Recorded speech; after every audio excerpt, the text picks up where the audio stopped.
Religion is something most of us meet every day, even if we do not call it by that name. At its core, religion is a set of ideas, stories, and habits that people share about what is holy or special. It also includes the ways we act together because of those ideas. Think of it as a shared map that tells us where we stand, what matters, and how we should behave toward each other and the world. When we try to pin down a plain definition, we can say religion is a group of beliefs about the ultimate, plus the rituals and community that grow out of those beliefs. The word ultimate just means the biggest questions: why we are here, what happens after we die, what is right and wrong. The rituals are the repeated actions, like prayer, songs, or holidays, that keep the ideas alive.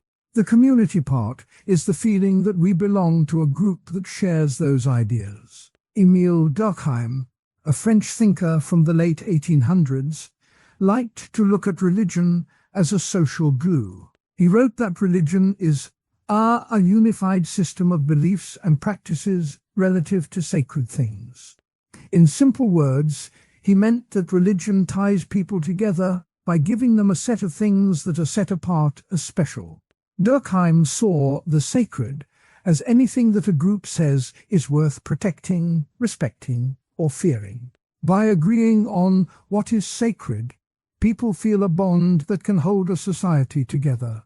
Max Weber, a German scholar who lived a bit later, took a different angle. He said religion shapes how people work and think about the world. Weber's famous line about the Protestant ethic tells us that a certain kind of religious belief can push people to be disciplined, to save money, and to plan for the future. In plain language, he argued that some faiths can change the way people act in everyday life, especially in work and economics. Both Durkheim and Weber help us see that religion is more than a private feeling. It is also a pattern that shows up in how we organize, how we treat each other, and how we make choices. Let's bring that idea down to the kitchen table. Imagine a family dinner on a Sunday night. The family gathers around the same table at the same time every week. They say a short prayer before the food, they share a story about the week, and they end with a toast. The prayer may be short, maybe just, "Thank you for this food." The story may be about a school event, a work problem, or a funny mishap. The toast is a quick cheers. This routine is not a grand ceremony, but it has the shape of a religious practice. It marks a time that is set apart from the rest of the day. It reminds the family that they belong to a group that cares about gratitude, sharing, and togetherness. The belief here is simple. We are grateful for what we have, and we want to keep each other close. Now think about a sports fan who never misses a game, who wears the team's colors, and who chants the same song every time the team scores.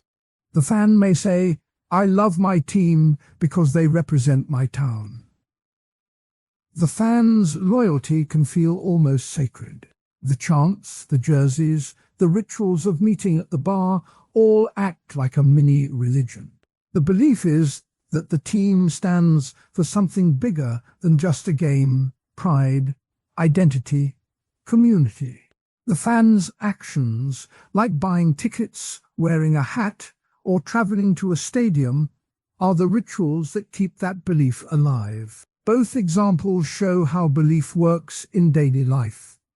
They do not require a church building or a holy book. They rely on repeated actions that give meaning and connect people. Religion, then, can be seen as any set of shared ideas that shape how we act together. Let's travel back in time to see how these patterns first showed up. In ancient Greece, the city-states held big festivals for their gods.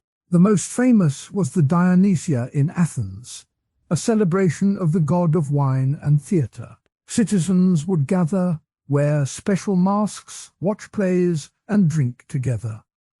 The festival lasted several days. It was not just entertainment. It was a way for the whole city to feel a common bond. The stories told on stage were about the gods, about moral choices, and about the city's own history. By joining in the festival, each citizen said, "I am part of this community, and I respect the things we hold sacred." The Greeks believed the gods cared about how the city behaved, and the festival was a way to keep that relationship alive. A different kind of gathering happened in medieval Europe. From the 9th to the 16th century, many people walked the long road to Santiago de Compostela in Spain. The destination was the shrine of St. James, a place believed to hold the remains of an apostle. Pilgrims left their homes, walked for weeks or months, and faced hardships like hunger, rain, and illness. Yet they kept going because they believed the journey would bring spiritual reward. The road itself became a shared space where strangers helped each other, shared food, and sang the same songs. The pilgrimage turned a personal hope into a public event. It showed how a belief about the sacred could shape a massive social movement, linking towns, inns, and churches along the way. Both the Greek festivals and the pilgrimage illustrate how religion creates a shared rhythm. The rhythm tells people when to pause, when to celebrate, and when to help each other. It also shows how belief can move from the mind to the streets, from private thought to public action. Now, let's hear a couple of voices from the past. Durkheim wrote, "The sacred and the profane are the two poles of a single axis, and the whole social life is organized around the alternation of these poles." In plain words, he meant that everything we do is split into ordinary stuff and special stuff, and society builds its shape around that split. Weber said, "The Protestant ethic and the spirit of capitalism are bound together." He was pointing out that a certain kind of religious belief can help shape economic habits. Both quotes remind us that ideas about the sacred can shape how we live, work, and organize. Of course, not everyone agrees that religion is always a positive force. One common counterargument says that religion is just a tool for social control.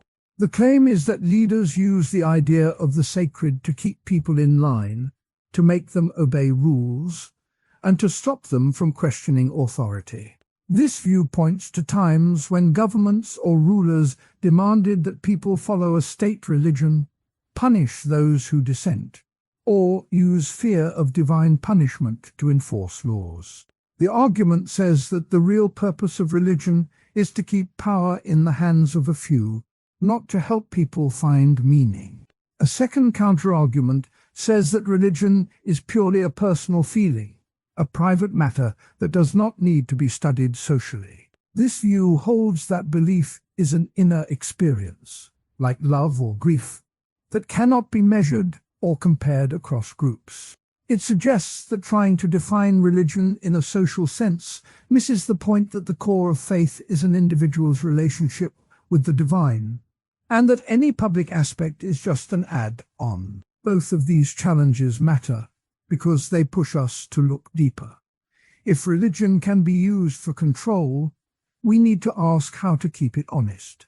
If religion is personal, we need to see how personal feelings become shared rituals.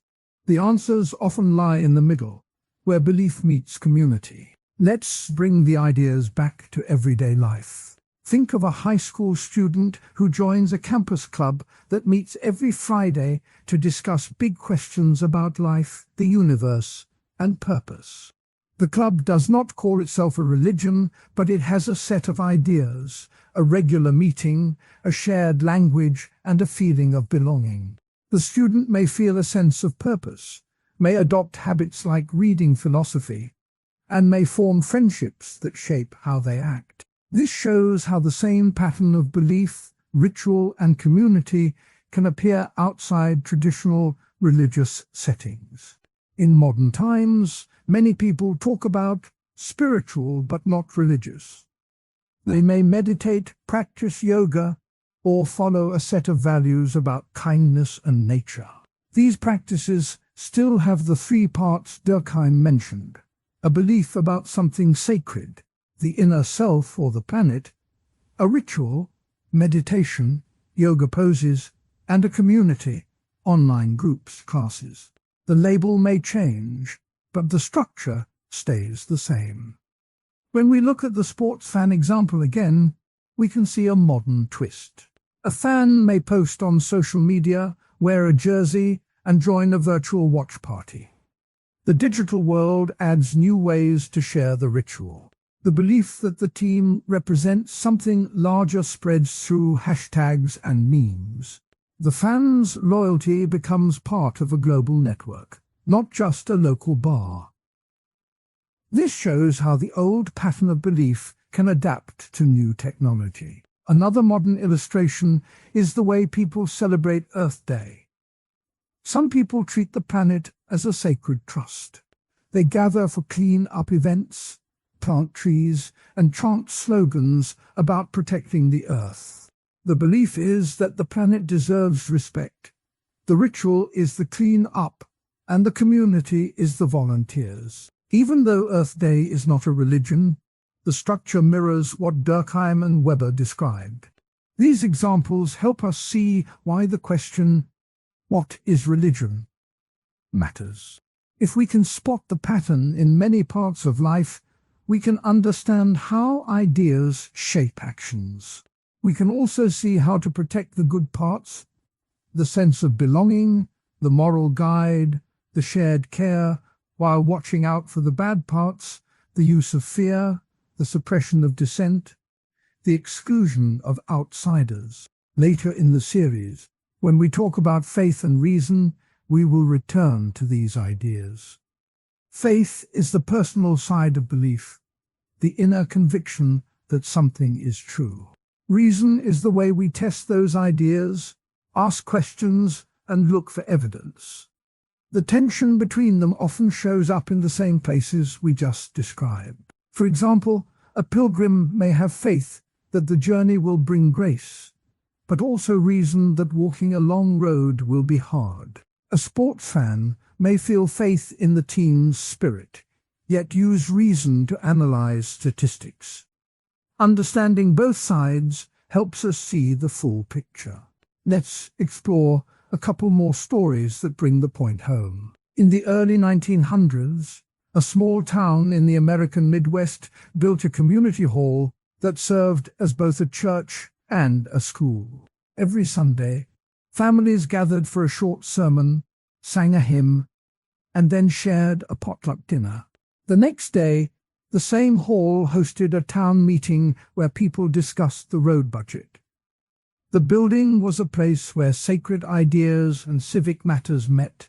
The people believed that caring for each other was a holy duty, and the hall's routine made that belief real. This story shows how a single space can hold both religious and everyday life, blurring the line between the two. A different story comes from a Japanese village that celebrates the annual Obon festival. During Obon, families clean the graves of ancestors, light lanterns, and dance together. The belief is that ancestors return to visit the living. The ritual of cleaning and dancing helps families remember their roots and stay close. Even people who do not call themselves religious join the dance because it feels right for the community. This shows how a belief about the sacred can be expressed in simple, repeatable actions that strengthen family ties. Both anecdotes echo Durkheim's point that the sacred helps bind people together. They also echo Weber's idea that the belief can shape how people act in daily life, such as caring for the elderly or planning community projects. Now, let's hear a couple of direct quotes that capture the feeling of these practices. The ancient Greek poet Pindar once said, "For the gods love the brave, and the brave love the gods." In plain terms, he meant that daring deeds please the divine, and those who feel the divine's love are eager to act boldly. This line shows how belief can inspire action. A medieval pilgrim's diary entry reads, "Each step I take feels lighter because I know I walk with the saints." The pilgrim felt that the shared belief made the hard journey easier. Both quotes illustrate how the idea of the sacred can change how people feel and behave. When we think about the counter-argument that religion is just social control, we can look at the story of the French Revolution. In 1793, the new government tried to replace churches with a cult of reason. They forced people to attend meetings that praised science instead of God. The goal was to control how people thought about the world. The attempt failed in many places because people still wanted a sense of the sacred that felt real to them. The episode shows that when a belief system is imposed from above, it can break down if it does not match the people's deeper sense of meaning. On the other side, the personal feeling argument can be seen in the life of the poet Rumi. He wrote, "The wound is the place where the light enters you." Rumi's words speak of an inner experience of the divine that is private and personal. He did not need a church or a crowd to feel that connection. Yet his poems were shared, sung, and celebrated by many, turning his private feeling into a public ritual. This shows that personal experience can become a shared practice without losing its intimacy. Both stories remind us that religion lives in the space between the inner and the outer world. It is not just a set of rules, nor just a feeling. It is a bridge that lets us turn thoughts into actions and actions into meaning. Let's talk about how the idea of religion shows up in modern politics. In many countries, leaders talk about our values and our traditions. They may refer to a national faith that is more about culture than about any specific deity. When voters hear these words, they often think of the same pattern we described. A belief about what is sacred, the nation, a ritual, voting, national holidays, and a community, the citizens. Understanding religion in this broader sense helps us see why political speeches can feel almost like sermons. In the world of business, some companies create a culture that resembles a religion. They have a mission statement, belief, weekly meetings, ritual, and a strong sense of belonging among employees, community. The tech giant Apple, for example, talks about thinking different as a core belief. Employees wear the same logo, attend product launches, and feel part of a larger story.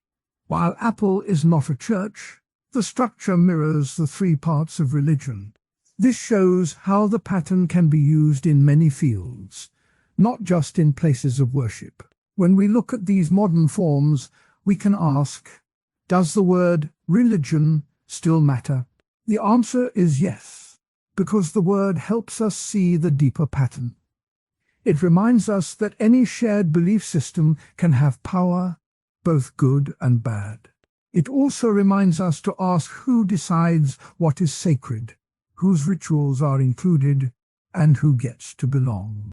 Now, let's bring the conversation back to the everyday. Imagine you are at a coffee shop and you see a group of friends who meet every Thursday to read a short story and talk about what it means for their lives. They greet each other with a handshake, they share a cup of tea, and they end with a promise to meet again. They may not call it a religion, but they have a belief. Stories matter, a ritual, weekly meeting, and a community, the friends. If you join them, you will feel a sense of belonging, you will think about big ideas, and you will act differently because of the group's influence. This simple scene shows how the core of religion can appear in any setting where people share meaning. To sum up, a plain definition of religion is a set of shared ideas about what is ultimate. I'm glad you were here.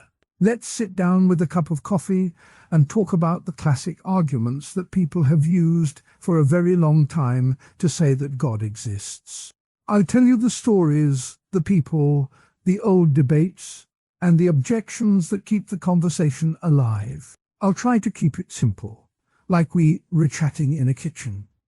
No big words that need a dictionary. Just clear ideas. First, let's start with the design argument. Imagine a little child sitting on the floor, playing with a pile of random parts, a stick, a stone, a piece of string. The child picks up a tiny watch that someone left on the table. The child looks at the watch, turns it over, sees the gears, the hands, the spring. The child says, "Wow, someone must have made this. It works too well to be a chance accident." That moment is the seed of the design argument. The child sees order, purpose, and concludes there must be a maker. The most famous version of that idea comes from William Paley, an English clergyman who lived in the late 1700s. Paley liked to tell the watch story. He wrote, "If I were to find a watch upon the ground, I should not think it had come about by chance. I should think that some intelligent being had designed it." He used the watch as a metaphor for the natural world. He said that just as a watch has a watchmaker, the world with its complex plants, animals, and laws must have a world maker. Paley was not the first to notice this. Thomas Aquinas, a medieval philosopher and theologian, also spoke about order. In his Fifth Way, he argued that things in the world act toward ends, and that this directedness points to a mind behind it. Aquinas wrote, "In many things that lack intelligence, there is order, and this order cannot be explained except by a mind." He called this mind God. Aquinas lived in the 1200s, a time when scholars gathered in the great halls of universities and argued about every little detail of philosophy. They would sit in long rows, each scholar taking turns to speak. One day, a scholar named Albert the Great raised his hand and said, "If a stone rolls downhill, does it need a mind to push it?" Aquinas answered, "No, but the fact that it rolls toward a goal, like a river toward the sea, shows a pattern that points to a higher intelligence." That was a medieval scholastic debate about purpose and cause, and it set the stage for Paley's later watch analogy. The design argument is easy to picture, but it meets a strong objection called the argument from natural explanations. In the 1800s, Charles Darwin published his book on evolution. He showed how natural selection can produce complex forms without any designer. Darwin wrote, "There is no need for a creator to explain the intricate structures we see in nature." He gave the example of the eye. He said, "A simple eye can gradually become more complex if each step gives a small advantage." This natural explanation makes the watch story less obvious. If we can see a process that builds complexity, the need for a watchmaker seems weaker. Even with that objection, many people still find the design argument compelling. In modern times, philosophers like Alvin Plantinga have tried to update the idea. Plantinga says that the best explanation for the fine-tuning of the universe, the fact that physical constants are just right for life, is a designer. He writes, "The probability of such fine-tuning happening by chance is so low that we should infer a purposeful cause." Plantinga's version does not rely on a literal watch, but on the precise settings of the cosmos. Now, let's move to the moral argument. Picture a courtroom. A jury is listening to a case about a driver who ran a red light and caused a crash. The prosecutor says, "The driver broke a rule that protects us all." That rule is not just a law, it is a moral law. The jurors feel that the driver did something wrong, not because of the punishment, but because the act itself is unfair. That feeling that some actions are right or wrong, regardless of consequences, is what the moral argument is built on. Immanuel Kant, an 18th century German thinker, wrote a famous version of the moral argument. He said, "Two things fill the mind with awe, the starry heavens above and the moral law within." Kant believed that the existence of a universal moral law points to a moral law giver. He argued that if we have a sense of duty that applies to everyone, that sense must come from a source beyond human minds. Kant wrote, "The moral law is not a product of nature. It is a law given by a rational being." He called this rational being God. Aquinas also used a moral version. He said that the natural law, the idea that humans have an innate sense of good and evil, comes from God. He wrote, "All good is from God, all evil is a departure from God." In the medieval scholastic halls, a debate broke out between a thinker named Duns Scotus and a follower of Aquinas. Scotus asked, "If God is good, why do we see bad things?" Aquinas answered, "Because humans can choose to turn away from the good." That discussion showed how the moral argument was tied to ideas about free will and responsibility. The Enlightenment salons of the 1700s gave the moral argument a new flavor. In Paris, a group of philosophers gathered in a bright room, sipping wine and discussing ideas.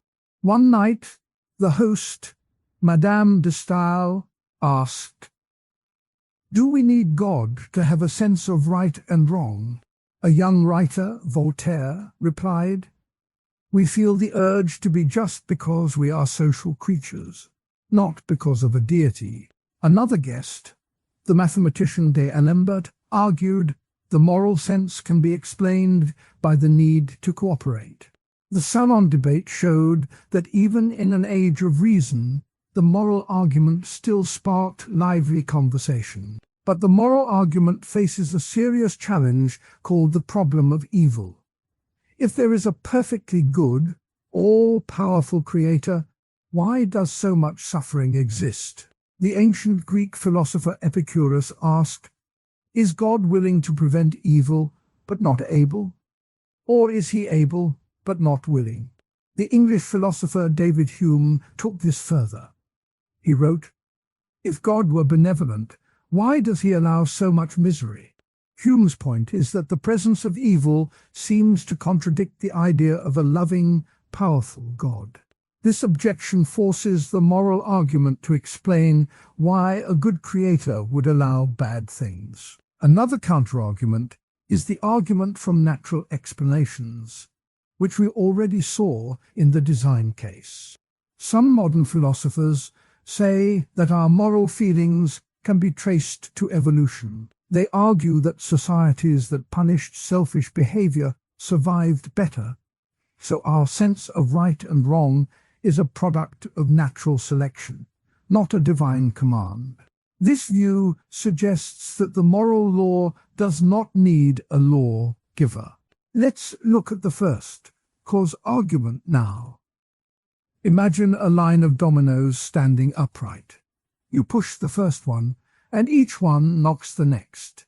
The motion continues until the last domino falls. If you look at a fallen domino far down the line, you can ask, what started the chain? The answer is the first push. The first cause argument says that everything that begins to exist has a cause, and that the chain of causes cannot go back forever. Therefore, there must be an uncaused cause that started everything: God. Thomas Aquinas gave a clear version of this in his first way. He wrote, "Whatever is moved by another. This cannot go on to infinity, so there must be a first mover that is not moved by anything else." Aquinas called this first mover God. In medieval universities, a lively discussion took place between a scholar named William of Ockham and a defender of Aquinas. Occam asked, "If there is a first cause, why does it need to be God?" The defender answered, "Because only a being that exists necessarily can be the cause of everything else." This debate highlighted the difficulty of moving from first cause to the God of Christianity. In the modern era, the Kalam cosmological argument, revived by philosophers like William Lane Craig, uses a similar idea. Craig says, "Whatever begins to exist has a cause.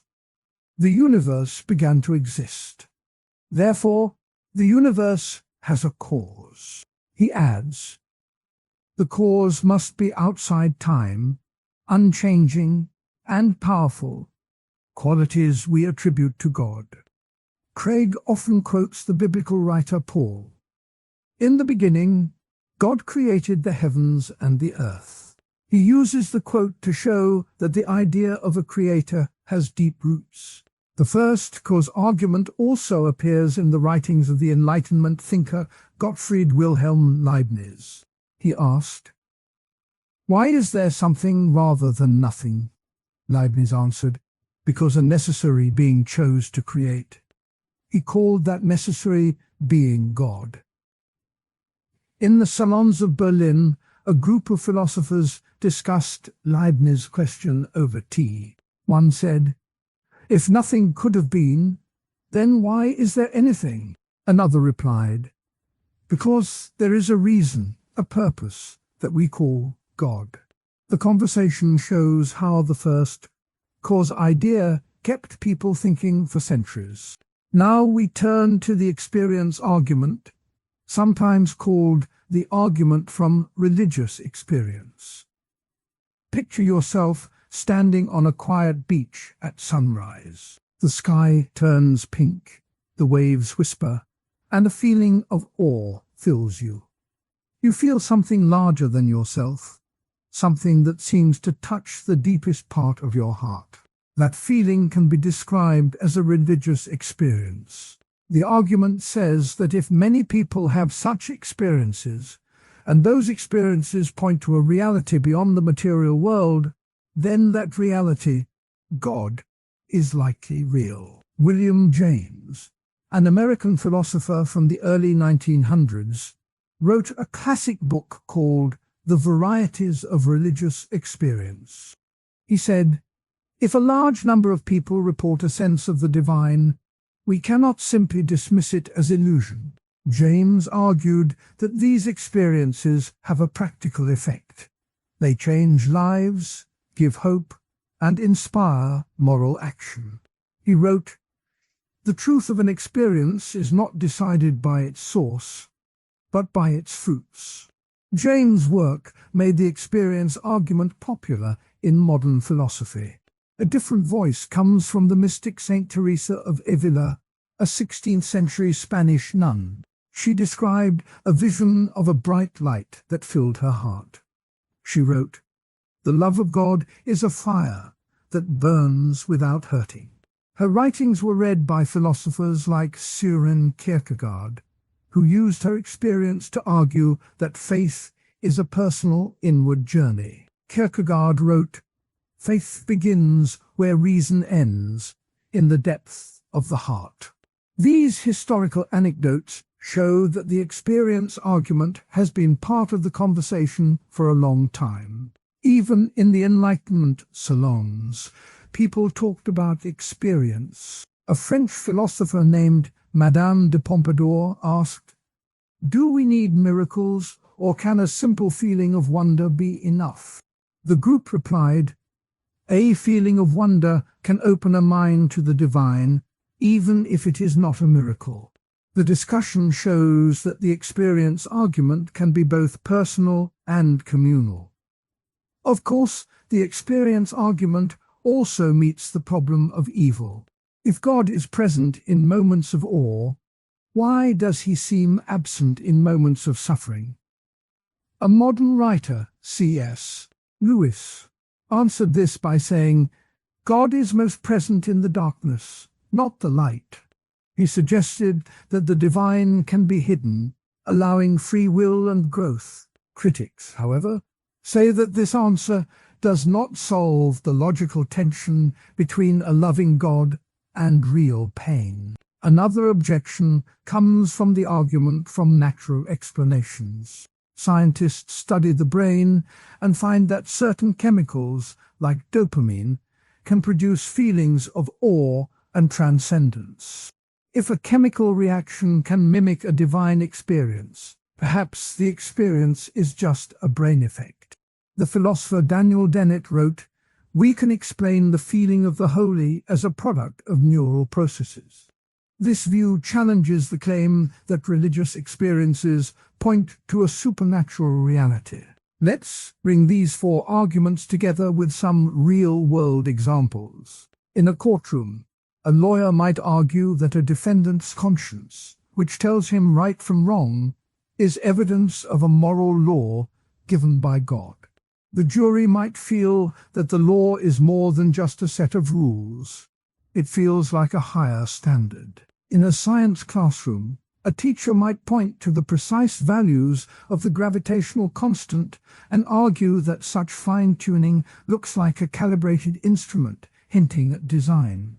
In a hospital, a patient who recovers from a serious illness may say, "I felt a presence holding my hand," using that experience as proof that something beyond the doctor's tools was at work. In a philosophy club, students may debate whether the universe could have begun without a first cause, using the Big Bang data as a springboard. Modern philosophers keep these arguments alive. Alvin Plantinga defends the design and moral arguments with what he calls properly basic beliefs, ideas that are rational without needing proof, like belief in other minds. Richard Swinburne builds a statistical case for the existence of God based on miracles and experiences. On the other side, philosophers like J.L. Mackie argue that moral values can be explained by social evolution, and that the problem of evil shows that a perfect God cannot exist. These contemporary debates show that the classic arguments are still useful tools for thinking. To see how the arguments interact, consider a simple analogy. Think of a house. The design argument is like noticing that the house has windows, doors, a roof, and saying, "Someone built it." The moral argument is like seeing a family living inside, sharing meals, and feeling that there is a rule about taking care of each other.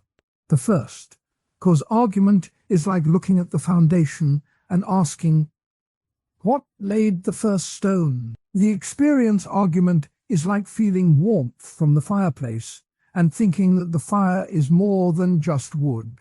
Each perspective gives a different reason to believe the house is more than a random pile of bricks. Now let's revisit the two historical anecdotes in more detail. In the 13th century, the University of Paris was a bustling place. Scholars wore long robes and argued in Latin. One day, a master named Peter Lombard raised his hand and said, "If the world is a clock, who wins it?" A young Aquinas responded, "The clock needs a master clockmaker, just as the world needs a divine mover." The debate went on for weeks, with each side quoting Aristotle, the Bible, and each other's writings.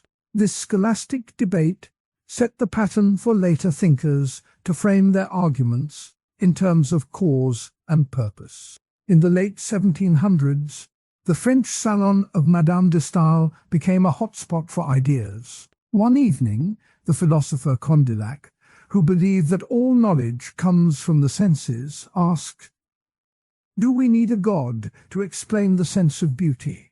The poet Rousseau answered, "Beauty is a glimpse of the divine, but it can also be a product of human feeling." The conversation moved from aesthetics to morality, and finally to the existence of a higher power. The salon showed that even in an age that prized reason, the classic argument still sparked lively discussion. Let's hear some direct quotes from the original thinkers. William Paley wrote, "The watch in its complexity and purpose, points to a watchmaker. Thomas Aquinas said, "Whatever is in motion is put in motion by another."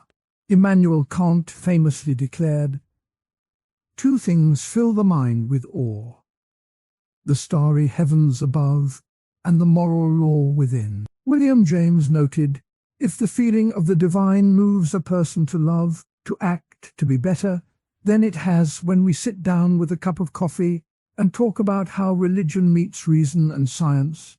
It feels a bit like looking at a garden. The soil holds everything together, but the flowers that grow on top are all different shapes and colors." In the same way, faith can be the soil that gives life to ideas, while reason and science are the flowers that show up in many forms. The question we keep coming back to is how the soil and the flowers can exist without stepping on each other's toes. The story starts a long time ago, when people first tried to explain why the world works the way it does. Early humans looked at the sky, at storms, at birth and death, and they made stories that linked those events to unseen powers.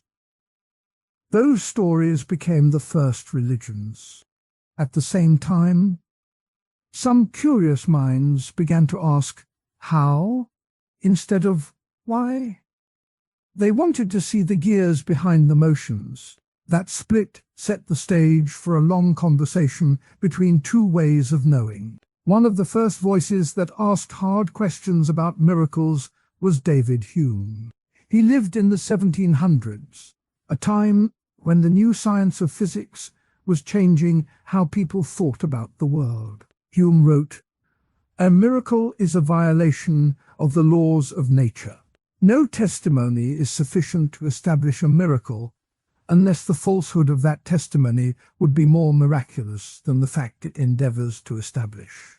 In plain language, he meant that if you hear a story about a miracle, you should first ask how reliable the story is. If the story itself would be a bigger surprise than the miracle, then you should doubt it. Hume's point was not to attack believers, but to ask for evidence that matches the strength of the claim. A few centuries later, Karl Popper entered the scene with a different angle. He was a philosopher of science who wanted to draw a clear line between what counts as science and what does not. Popper said, "Science must be falsifiable. A theory is scientific only if it can be tested and possibly shown to be false." He called this the demarcation problem. For Popper, a claim that cannot be tested at all, like many statements about the supernatural, does not belong in the realm of science. This does not mean it is false, only that science cannot say anything about it. Popper's view gave many people a tool to see why some religious claims stay out of the lab. Even with those ideas, the conversation never stops. In the 19th century, Charles Darwin published his theory of evolution. That was a huge shift. The idea that species change over time without a guiding hand made many people feel that religion was losing its ground. The story of the rise of evolutionary theory is full of tension. Some scientists saw evolution as a direct challenge to the literal reading of creation stories. Others tried to find ways to keep both. The famous phrase, "survival of the fittest," was coined by Herbert Spencer, not Darwin, but it became linked to the whole debate. The clash was not just about facts. It was about how people saw purpose and meaning in life. A dramatic episode that still echoes today is the trial of Galileo Galilei. In the early 1600s, Galileo used a telescope to see that the moons of Jupiter moved around that planet, not around the Earth. He also saw that the surface of the moon was not smooth, and that the Milky Way was made of many stars. Those observations supported the Copernican idea that the Earth moves around the Sun. The Catholic Church, which held the geocentric view as part of its teaching, called Galileo a heretic. He was forced to recant and spent the rest of his life under house arrest. When we think of that trial, we often hear the line, "the church versus science." The reality was more tangled.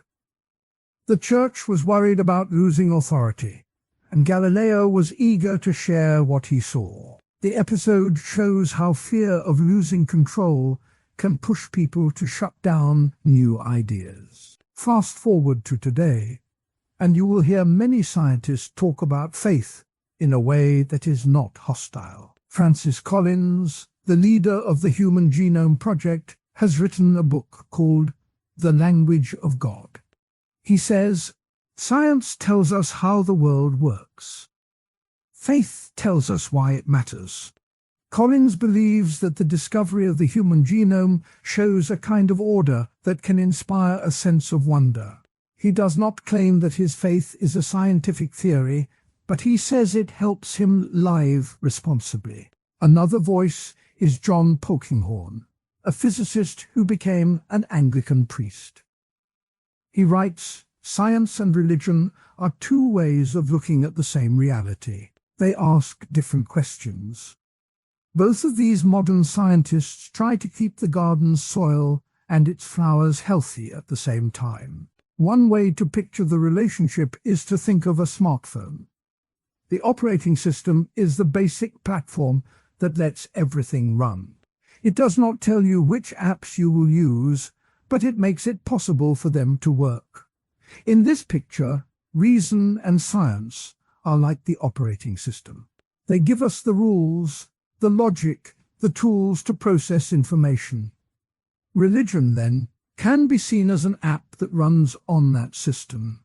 It adds a layer of meaning, a set of values, a way to connect with others. The app can be updated, changed, or even removed, but it still needs the system to function. If the system crashes, the app cannot work. If the app tries to rewrite the system code, the phone may become unstable. This analogy helps us see why both parts are needed and why they can clash if one tries to overtake the other. A second analogy is the garden again. Imagine you have a plot of soil that you tend every day. The soil is rich with nutrients, but on its own it does not look like much. You plant seeds, water them, and watch them grow. The seeds are like scientific theories. They are planted based on observation and tested by experiments. The sunlight and rain are like reason, giving the plants the energy they need. The garden's purpose is to produce food, beauty, or both. Faith can be thought of as the gardener's intention. It decides what to plant, how to care for it, and what the garden means to the gardener. If the gardener ignores the soil, the plants will wither. If the gardener ignores the weather, the garden may be flooded or frozen. Both need each other. Now let us look at some real-world applications where religion, reason, and science meet. In hospitals, many patients ask for prayer alongside medical treatment. Doctors who respect this request often find that patients feel more at ease, which can improve recovery. The science behind this is not that prayer cures disease directly, but that a calm mind can boost the immune system and help the body heal. Here, faith fills a gap that pure biology does not address: the need for comfort and hope. At the same time, doctors rely on evidence-based medicine, the product of scientific testing. The two can work side by side without stepping on each other. Another example is the debate over climate change. Scientists have gathered data that shows the planet is warming because of human activity. The evidence is strong, and policies are being drafted to reduce carbon emissions. Some religious groups have taken this data seriously and have issued statements that caring for the earth is a moral duty. The Pope, for instance, wrote an encyclical called Laudato Si that calls climate action a matter of justice for the poor. In this case, Reason provides the facts, while faith supplies the moral urgency. The combination can motivate people to act in ways that pure data alone might not achieve. These cases show that the garden can have both soil and flowers working together. They also show that the smartphone can run many apps on a stable system. However, there are also strong counterarguments that push back. The first one comes from a view that science disproves miracles. Proponents of this view point to the fact that many miracle claims have been tested and found lacking. They cite experiments that show that alleged healings can be explained by placebo effects or natural recovery. They argue that if a claim cannot survive a controlled test, it should be set aside. This stance follows Hume's line: if the evidence for a miracle is weaker than the evidence for the laws it would break, we should keep the laws. The second counterargument fits the script. It says that faith fills gaps that science cannot reach.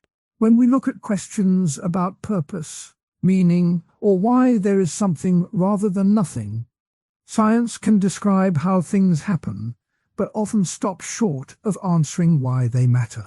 Some people feel that without a larger story, life can feel empty. They point to experiences of awe, love, or moral conviction that are not easily measured. In this view, faith is not a claim about physical facts, but a response to the human need for significance. Both counter-arguments have merit, and they keep the conversation alive. To see how they play out, we can look at the story of the discovery of the Higgs boson. Physicists predicted a particle that gives mass to other particles.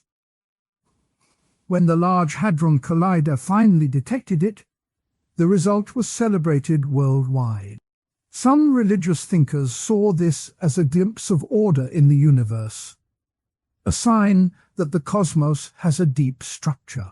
Others warned that the excitement could turn into a new kind of worship of the particle, forgetting that the particle itself does not answer why the universe exists. The episode shows how scientific breakthroughs can be interpreted in many ways, depending on the lens we bring. We can also turn to the field of bioethics. Advances in genetics now let us edit embryos with tools like CRISPR. The science is clear.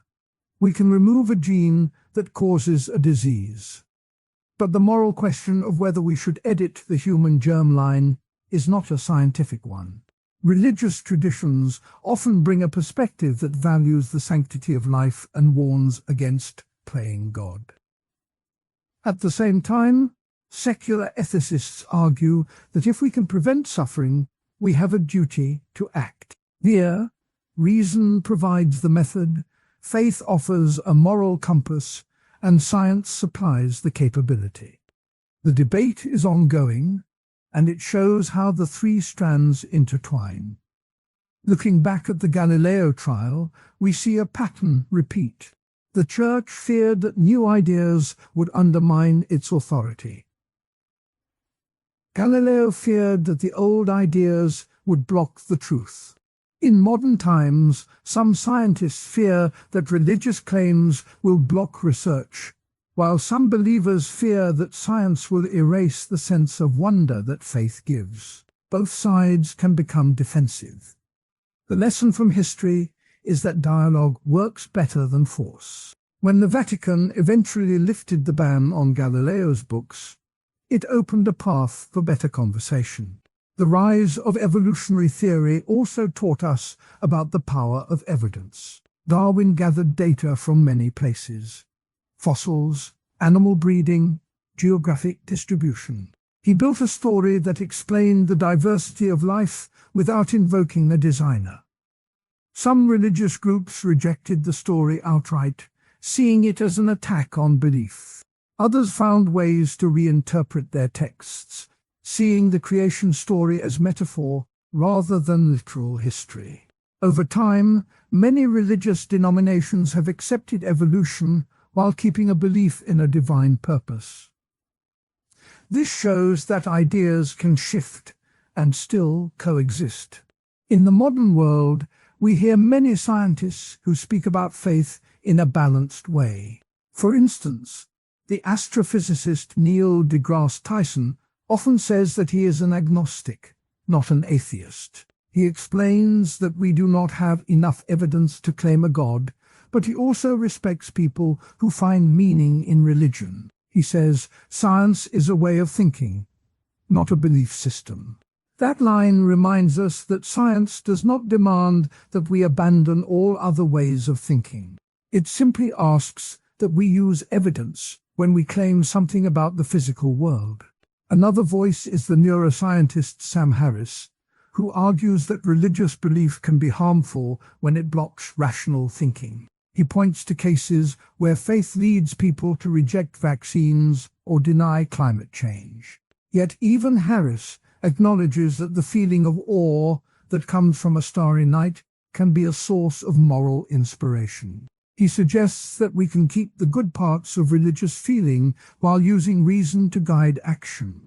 This view tries to keep the garden soil fertile without letting weeds choke the flowers. When we think about the smartphone analogy, we can see that sometimes the operating system gets an update that changes how apps work. In the same way, new scientific discoveries can change the framework within which religion operates. The discovery of the cosmic microwave background, for example, gave strong support to the Big Bang theory. Some religious thinkers saw this as a sign that the universe had a beginning, which matched certain theological ideas. Others worried that the scientific story left no room for a creator. The update forced many to rethink how their app of faith fit on the new system. The garden analogy also helps us see why both soil and flowers need care. If a gardener uses too much fertilizer, the plants can become sick. If the gardener ignores the weeds, they can overrun the garden. In the dialogue between religion and science, an over-reliance on pure reason can become a kind of intellectual arrogance that dismisses human experience. An over-reliance on faith can become dogmatism that ignores evidence. Balance is the key. Let us pause and think about a quote from Augustine, a 4th century thinker, who tried to blend Christian faith with Greek philosophy. He wrote, "Faith seeks understanding." In simple words, he meant that belief can lead us to ask deeper questions, and reason can help us answer them. Augustine's idea shows that the two are not enemies but partners. Later philosophers, like Thomas Aquinas, built on this by saying that reason can prove some truths about God, while other truths remain mysteries. This tradition gives us a map of how to travel the terrain without stepping on the same stones twice. In contrast, the Enlightenment brought a different voice. Immanuel Kant argued that reason has limits. He said that we can never know things beyond our experience, like the ultimate cause of the universe. This view, called transcendental idealism, says that faith can occupy the space beyond what science can test. Kant's line, "We are not permitted to know the thing in itself," reminds us that there are boundaries to what reason can reveal. Within those boundaries, science thrives. Beyond them, faith may step in. A modern thinker who blends these ideas, faith feels like a quiet voice inside us. It is a feeling that says something matters even when we cannot see it. It can sit in a teen's chest before a big test. It can sit in a retiree's mind during a calm meditation. It is not a loud shout. It is a soft hum that guides us. When we talk about faith, we also talk about doubt. The two sit close together. They push and pull each other. They shape how we live. Søren Kierkegaard, a Danish thinker from the 1800s, wrote a lot about this push and pull. He said that faith is a leap into the unknown. He wrote, "Faith is the paradox that the absurd is true." He meant that belief can be strong even when reason says it does not add up. He called this the leap of faith. He wanted us to see that belief is not just about facts. It is about a personal choice. Modern psychologists see the same pattern. They study how belief and doubt affect the brain. William James, an American philosopher, wrote about the will to believe. He said that when we have no proof, we can still choose to believe if it helps us grow. He believed that belief can be a tool for action. In the field of positive psychology, researchers like Martin Seligman talk about hope and optimism as parts of a healthy mind. They measure how belief in a good outcome can improve performance and well-being. Let us look at a teenager named Maya. She has a math test in 2 days. She has studied, but she still feels nervous. The night before the test, she kneels by her bedside. She whispers a short prayer. She asks for calm and focus. The words are simple. Help me stay clear. Help me do my best. As she says them, she feels a small warmth in her chest. That warmth is faith. It is not a guarantee that the test will be easy. It is a feeling that she is not alone. The prayer gives her a sense of purpose. It steadies her breathing. When she sits at the desk, she feels a little less shaky. The prayer does not change the math problems, but it changes how she faces them. Now think of a retiree named Luis. He wakes each morning at 6. He sits on a cushion by the window. He closes his eyes and breathes in slowly. He repeats a phrase, "I am present." He does this for 20 minutes. The practice is called meditation. It is a form of spiritual practice. It is not tied to any religion, but it feels like a quiet faith in the present moment. Luis feels his thoughts drift. He gently brings them back. Over weeks, he notices that his mind is calmer. He feels less worried about health bills. He feels more connected to his garden, to his grandchildren. The meditation is a daily ritual that builds a personal sense of faith in the flow of life. Both Maya and Luis show how faith lives inside daily actions. It is not always about grand sermons or church halls. It can be a whisper before a test. It can be a breath before sunrise. Faith can be a habit that shapes how we meet challenges. History gives us more stories. In the Middle Ages, mystics like Hildegard of Bingen wrote about inner visions. Hildegard lived in a monastery in the 100s. She claimed to hear a voice that told her to write songs and poems. She said, "The voice of the Almighty speaks within my heart." Her followers believed her words came from a deep inner faith. She spent long hours in prayer, listening for that inner voice. Her life shows how faith can feel like an inner sound that guides daily work. Another story comes from the 20th century. Yoga began in India as a spiritual practice. In the 1960s, teachers like B.K.S. Iyengar brought yoga to the West. They taught people to stretch, breathe, and focus on a calm mind. Many Western students saw yoga as a way to find inner peace, not just a physical workout. The rise of modern yoga shows how a practice that began as a spiritual discipline can become a daily habit for people of many faiths. It also shows how faith can move across cultures and change form.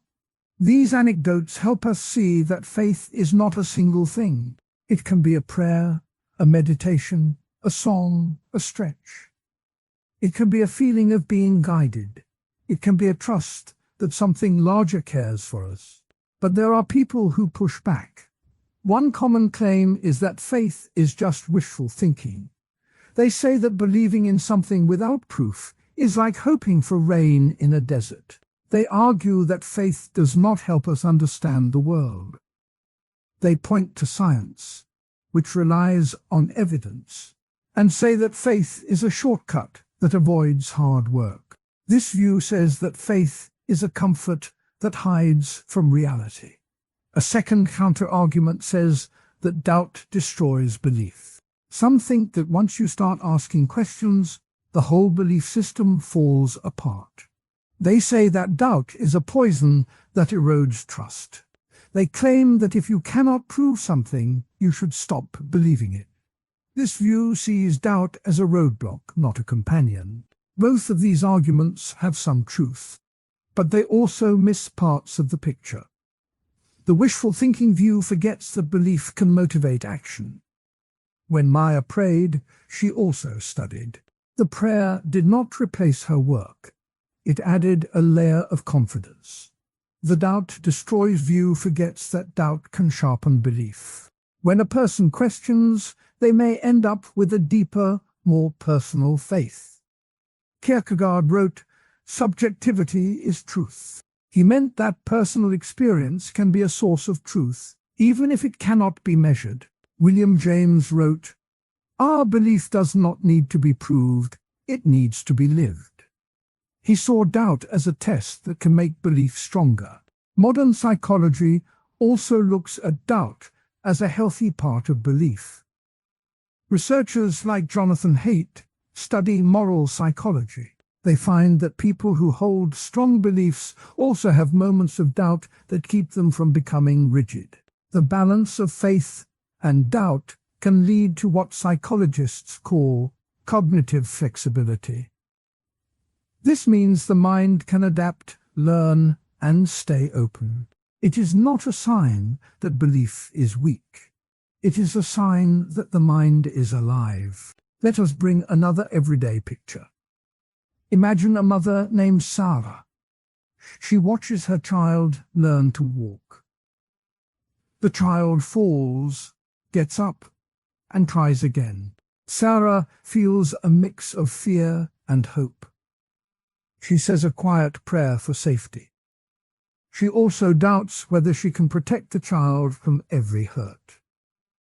Her faith is in the child's resilience. Her doubt is in her own limits. Together, they shape how she watches and supports her child.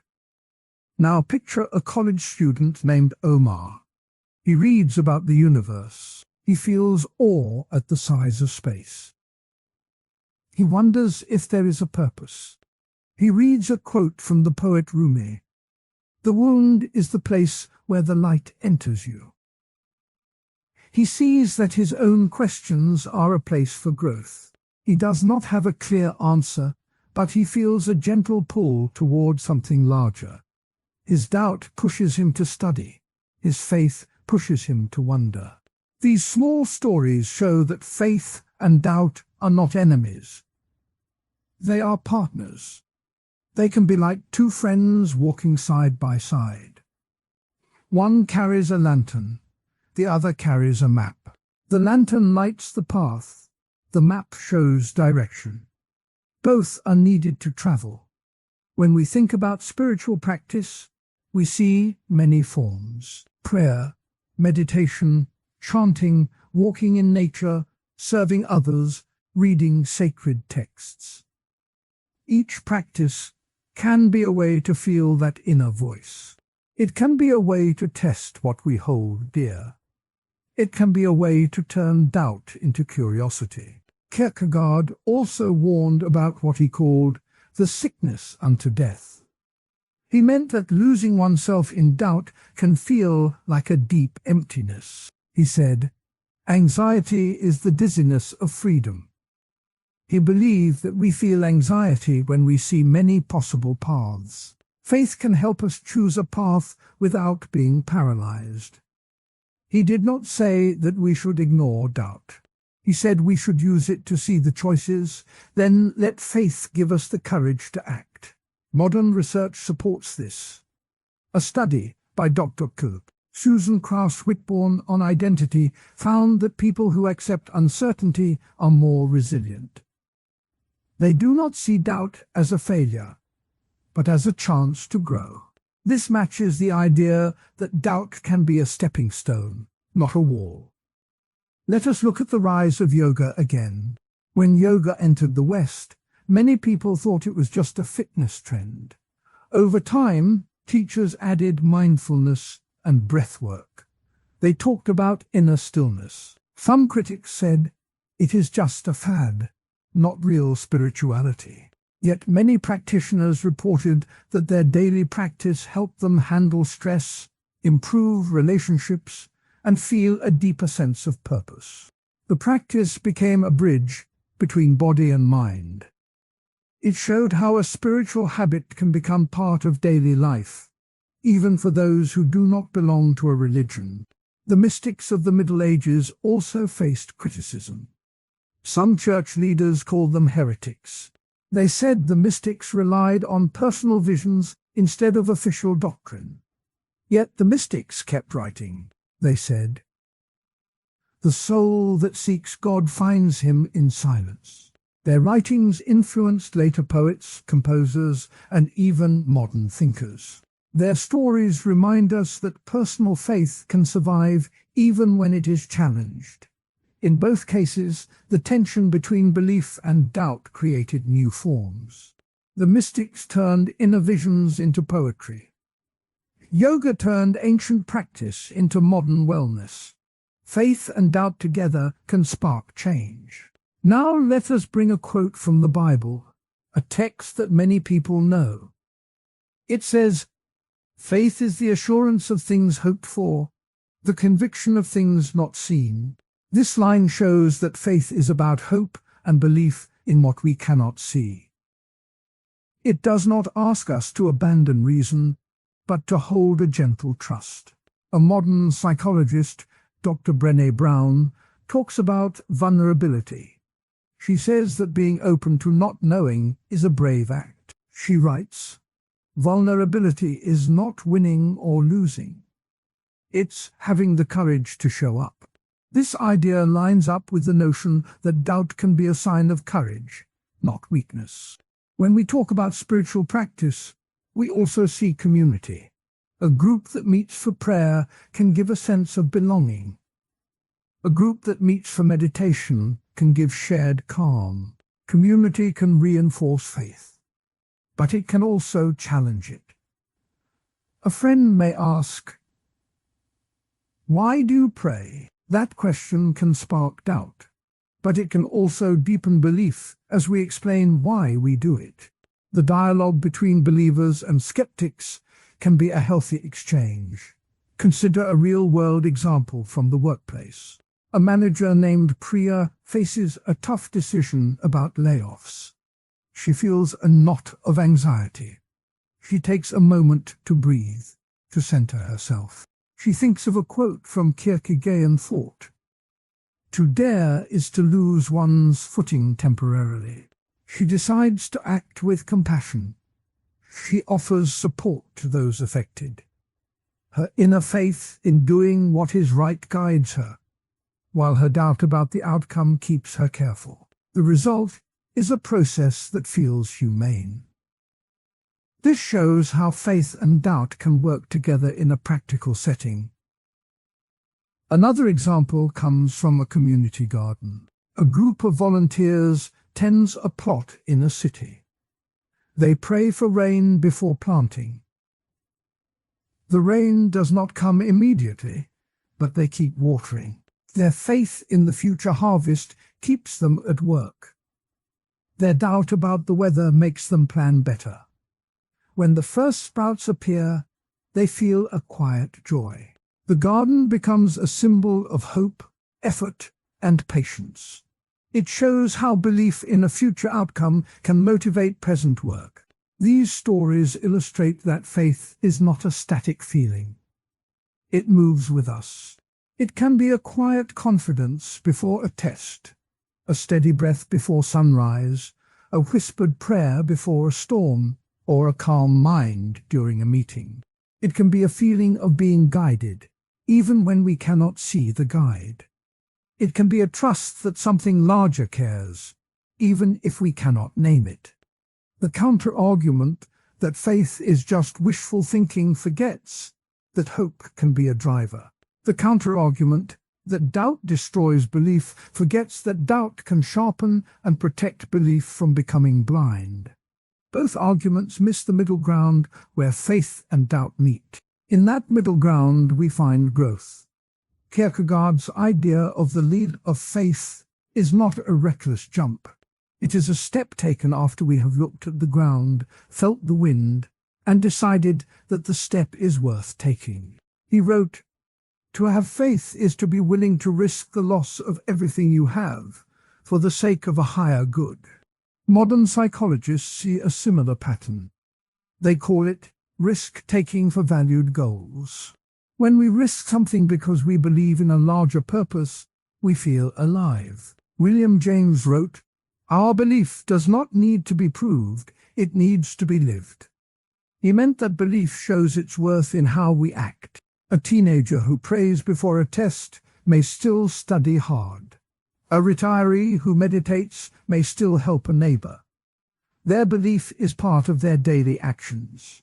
It is not a separate, idle thought. Let us look at a quote from the poet Rumi, a mystic from the 13th century. He said, "When you let go of what you are, you become what you might be." This line reminds us that faith can help us let go of old habits, while doubt can push us to examine what we are letting go. The two together can open new paths.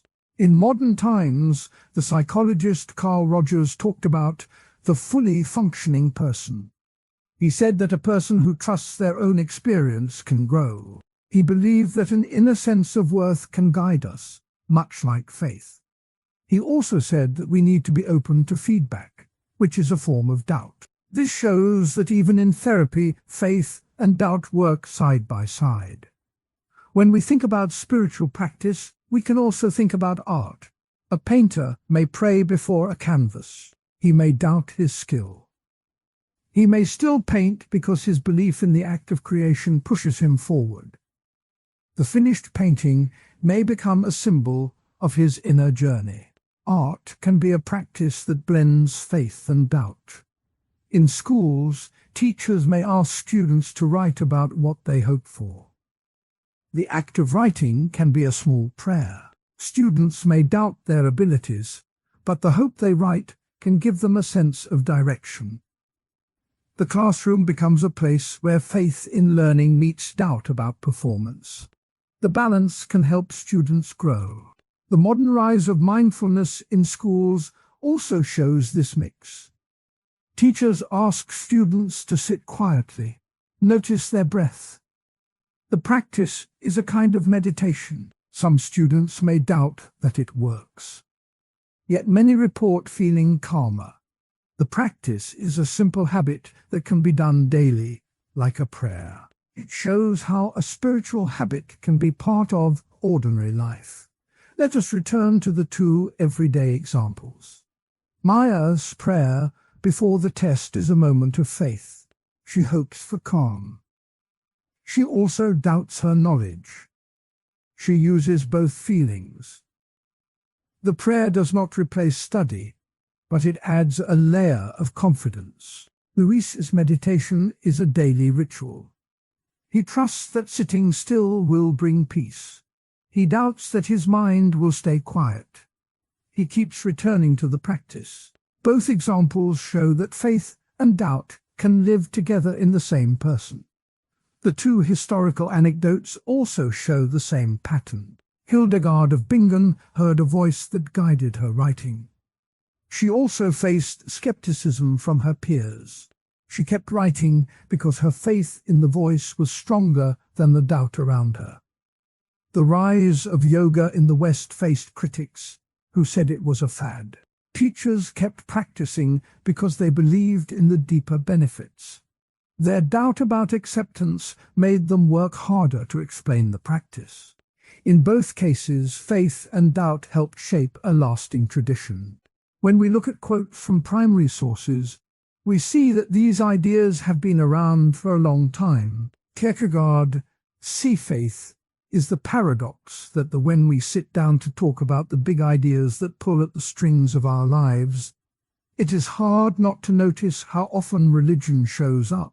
Some people see it as a source of comfort. Some see it as a source of conflict. In this part of the talk, we will look at the voices that push back against religion. We will hear from thinkers who wrote long ago, from activists who stand on the streets today, and from everyday people who find themselves in real disputes. The goal is to hear the critiques, see the examples, and then hear the replies that say religion still matters. All of this will be told in a calm way, as if we were sharing a coffee and a notebook. Let us start with a name that many of you have heard: Friedrich Nietzsche. Nietzsche was a German philosopher who lived in the 1800s. He wrote a line that has become famous: "God is dead." He did not mean that a deity had literally died. He meant that the idea of God no longer held the power it once did in the modern world. He saw that science, technology, and new ideas about the individual had taken over the role that religion used to play. In his book, The Gay Science, he wrote, "We have killed the God we loved, and we are left with the emptiness that follows." He was pointing out that when people stop believing in a higher power, they also lose the old moral compass that came with that belief. He worried that without that compass, people might drift into chaos or create new, harmful ideas to fill the gap. Nietzsche also warned about what he called the herd. He used the word to describe people who follow the crowd without asking why.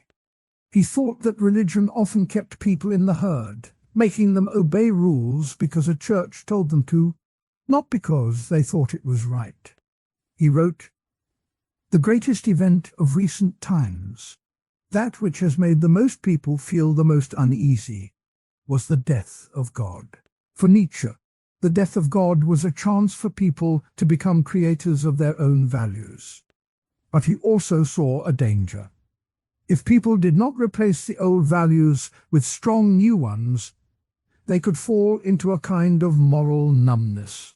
Moving from the German mountains to the factories of the 19th century, we meet Karl Marx. Marx was an economist and philosopher who believed that the big fights in history were about who owned what.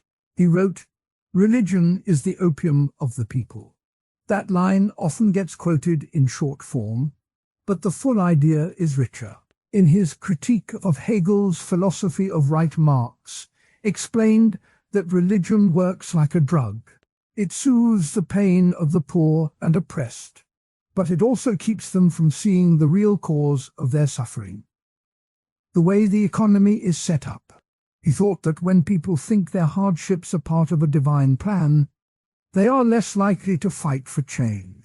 In Marx's view, religion was a tool that the ruling class used to keep workers quiet.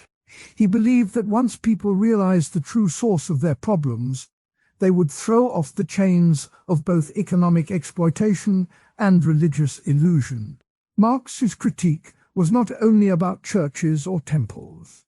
He talked about how religious ideas become part of the law, the education system, and even the language we use.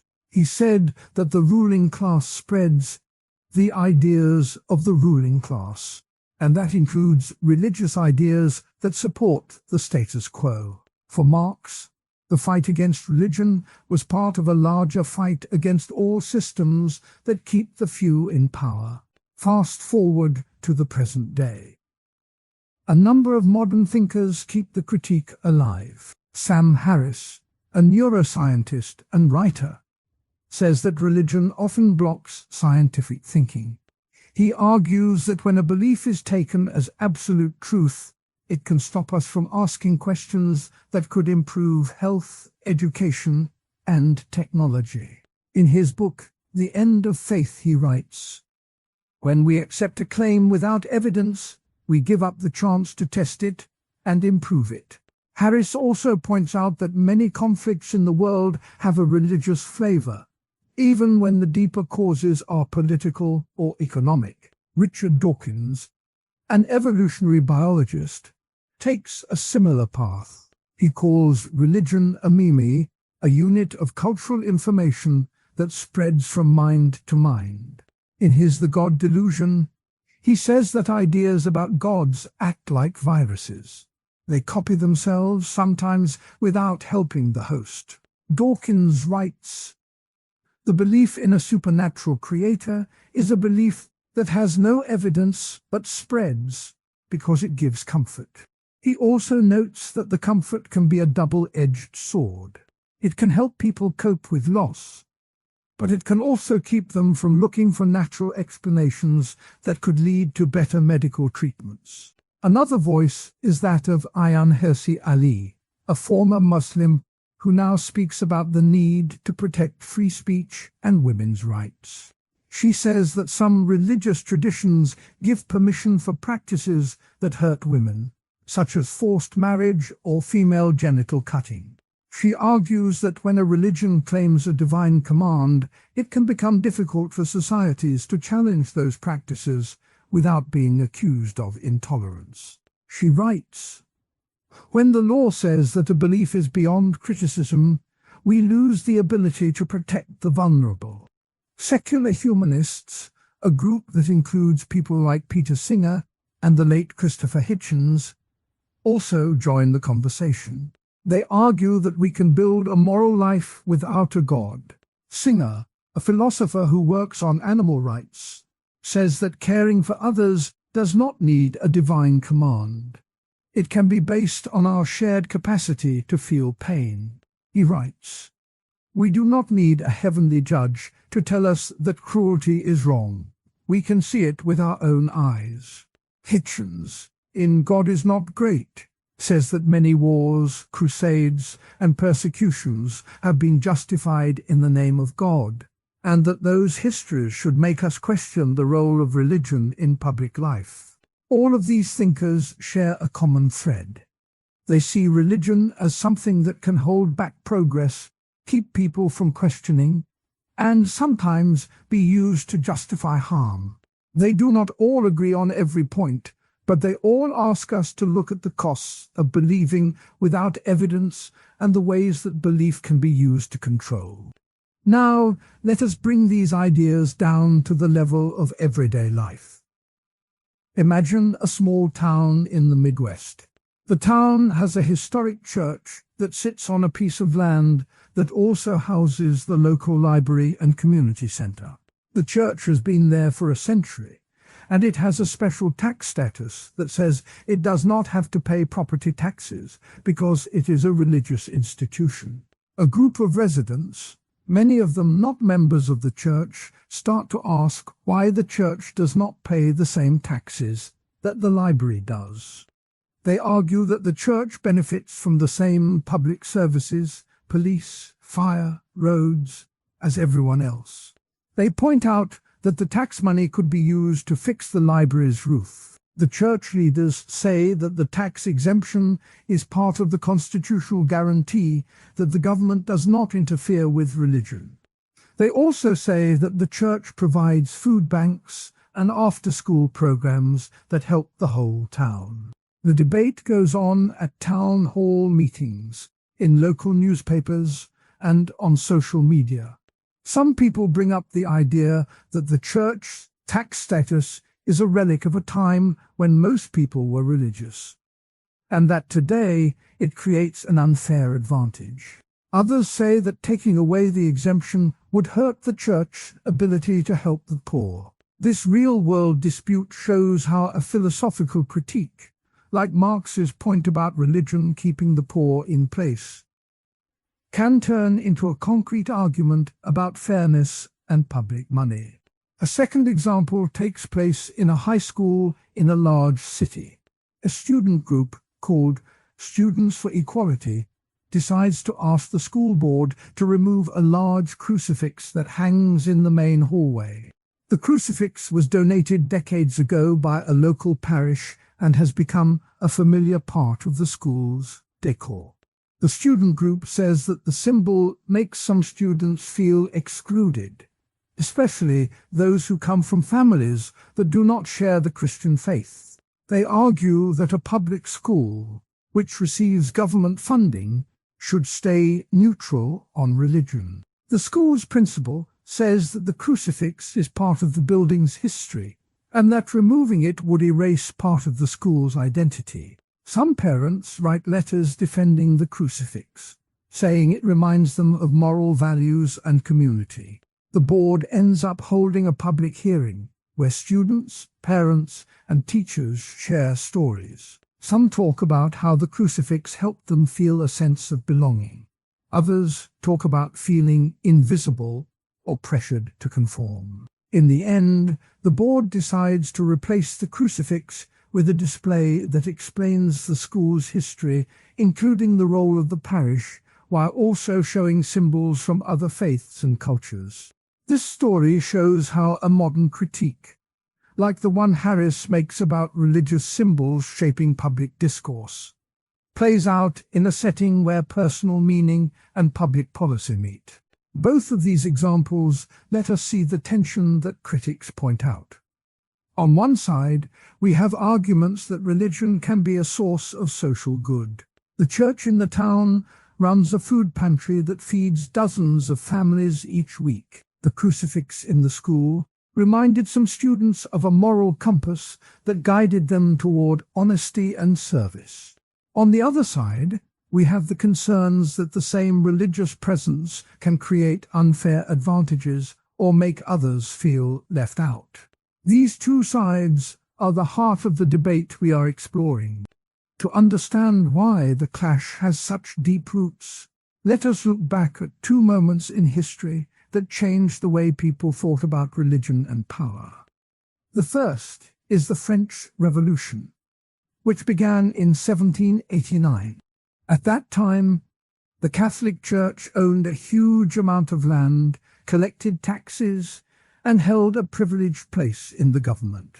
The revolutionaries saw the church as part of the old order that kept the common people poor. They passed laws that took church property, closed monasteries, and even introduced a new calendar that removed all Christian holidays. The famous phrase, liberté, égalité, fraternité, was meant to replace the old religious slogans. The revolution's attack on the church was not just about property. It was about breaking the link between the state and a powerful religious institution. The move was a radical experiment that tried to put reason and citizenship ahead of faith. It showed how a society could decide to strip religion of its political power in a very dramatic way. The second historical moment is the counterculture movement of the 1960s in the United States and parts of Europe. Young people began to question authority, including religious authority. They gathered at protests, sang songs that talked about love and peace, and experimented with new ways of living. Some of them turned away from organized religion because they saw it as part of the establishment that supported the Vietnam War and other injustices. Others created new spiritual paths that mixed Eastern philosophies with Western ideas, looking for personal meaning outside traditional churches. The era produced famous statements like "make love, not war," and a growing sense that personal experience mattered more than dogma. This wave of questioning helped pave the way for modern secular humanism, which says that we can find meaning through human relationships and rational thought, not through divine command. These two episodes, one a violent overthrow, the other a cultural shift, show how the critique of religion can take many forms. Sometimes it is a legal and economic battle, like the French Revolution's seizure of church lands. Sometimes it is a personal search for authenticity, like the 1960s youth who walked away from the pews. Both show a desire to change the role that religion plays in public life. Let us now turn to the counter-arguments that often come up when we hear strong criticism. The first is that religion can inspire social good. Think of the civil rights movement in the United States. Many of its leaders, including Dr. Martin Luther King Jr., were clergy. King used the language of the Bible to argue for justice, saying that injustice anywhere is a threat to justice everywhere. He believed that his faith gave him a moral framework to stand up against segregation. The church also organized voter registration drives, provided safe houses, and helped fund the movement. This shows that religious belief can motivate people to fight for equality and help the weak. It is a reminder that the same faith that critics say can be a tool of oppression can also be a source of courage and community. A second counterargument is that criticism often ignores personal meaning. Many people find deep comfort in prayer, in rituals, and in the sense of belonging that a congregation gives them. When a critic says that religion is merely a drug or a meme, it can feel like a dismissal of those lived experiences. For a mother who lights a candle for a sick child, or for a veteran who thanks a higher power after returning from war, the belief is not an abstract idea. It is part of daily life. Critics sometimes focus on the large-scale social effects and miss the small, personal ways that faith can shape identity, resilience, and hope. Both of these replies matter. They remind us that any discussion about religion must keep both the public and the private in view. We can see how religion has been used to keep power in place, and we can also see how it has been used to challenge power. The tension between these two sides is what makes the debate lively. Now let us bring in a few more voices that add depth to the conversation. Immanuel Kant, an 18th century German philosopher, argued that we can use reason to find moral laws, but he also said that we should keep the idea of God as a useful postulate for moral behavior. He wrote, "We must think of God as a necessary idea that makes moral law possible." Kant's view shows a middle path. He did not reject religion outright, but he asked that it be guided by reason. This idea is echoed today by people who call themselves rational believers, who keep faith but also demand evidence and logical consistency. David Hume, a Scottish thinker, took a different route. He said that we cannot prove the existence of God through reason alone. He wrote, "A wise man proportions his belief to the evidence." Hume's emphasis on evidence is a cornerstone of modern secular thought. He also pointed out that many miracles reported in religious texts are often based on unreliable testimony. Hume's skepticism paved the way for later critics like Dawkins and Harris. Another modern thinker, the philosopher Peter Singer, argues that we should expand our circle of moral concern beyond humans to include animals.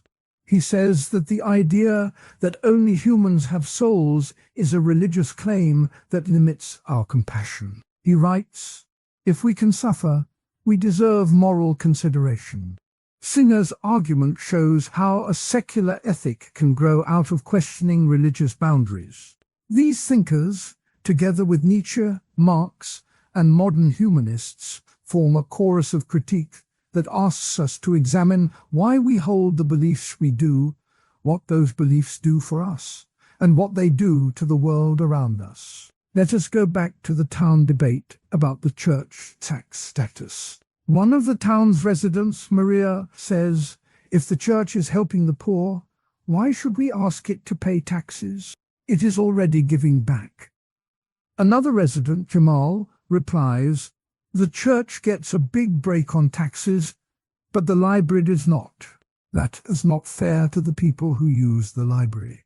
The conversation reflects the classic Marxist point that religion can both help the poor and keep the economic system intact. By providing charity, the church may lessen the pressure for broader social reforms that would change the tax system for everyone. At the same time, the church's tax break can be seen as a special privilege that keeps the wealth gap wider. This tension is why the debate does not resolve quickly. It also shows why critics say religion can be a double-edged sword. In the high school case, a student named Alex says, "When I walk past the crucifix, I feel like I have to fit into a belief that is mine." Another student, Maya, says, "I grew up with that crucifix, and it reminded me to be kind." The school's decision to create a more inclusive display tries to honor both points of view. It shows that the counter-argument about personal meaning can be respected while also addressing the critique that public spaces should stay neutral. The compromise reflects a modern approach that tries to balance respect for tradition with respect for diversity. These stories also illustrate how the ideas of Nietzsche, Marx, and modern humanists can be applied in everyday decisions. When we ask whether a church should keep its tax break, we are asking whether the old moral order still serves us. When we ask whether a school should display a religious symbol, we are asking whether the public sphere should stay neutral or reflect the community's history. In both cases, the question is not just about law. It is about what we think makes a good society. Let us now turn to some quotes that capture the spirit of the critiques. Nietzsche wrote, "He who has a why to live can bear almost anyhow." He used this to say that people need